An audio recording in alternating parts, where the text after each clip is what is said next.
Assalomu alaykum, Oshxona Are kanaliga xush kelibsizlar. Bugun biz sizlar bilan farshdan mazali va to'yimli taom tayyorlaymiz.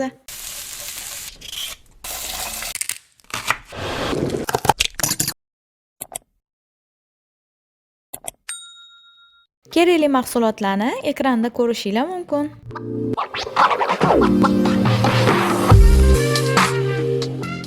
Tayyorlashdan oldin eslatib o'tmoqchiman, biz Oshxona Are kanalimizda konkurs o'tkazamiz. Konkursga yutuq sifatida pul mukofotlari qo'yilgan. Konkurs shartlarini mana shu videoni izohida topishingiz mumkin. Birinchi bo'lib piyozimizni mayda qilib to'g'rab olamiz.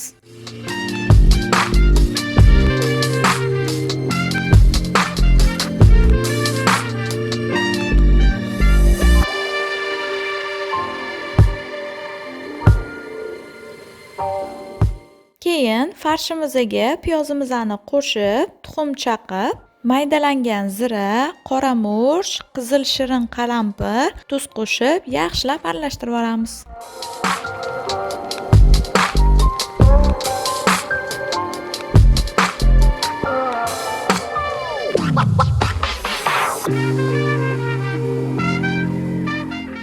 Tayyor bo'lgan farshimizdan videoda ko'rsatilgandek dumaloq kotletalar tayyorlab olamiz.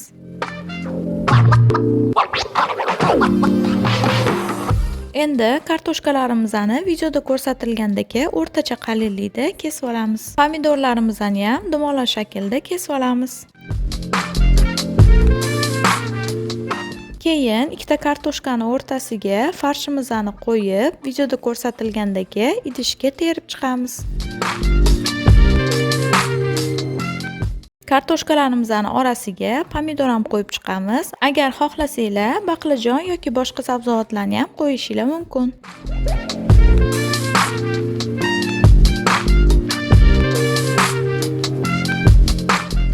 Endi sousini tayyorlab olamiz. Qaynagan suvga tomatli pasta, zaytun yog'i yoki o'simlik yog'i qo'shsanglar ham bo'ladi. Keyin tuz va murch sepib, yaxshilab aralashtirib olamiz.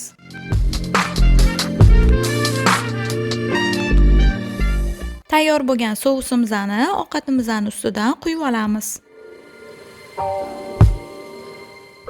Endi ovqatimizning ustini yaxshilab folga bilan o'rab, qizib turgan duxovkada 200 gradusda 1 soatga qo'yib qo'yamiz.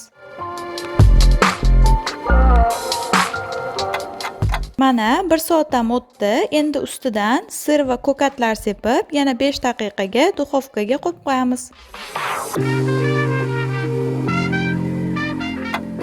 Mana mazali va to'yimli ovqatimiz ham tayyor bo'ldi. Endi dasturxonga tortsak ham bo'ladi. Agar videomiz yoqqan bo'lsa, like bosishni, kanalimizga obuna bo'lishni va do'stlaringiz bilan bo'lishni unutmang. Yoqimli ishtaha!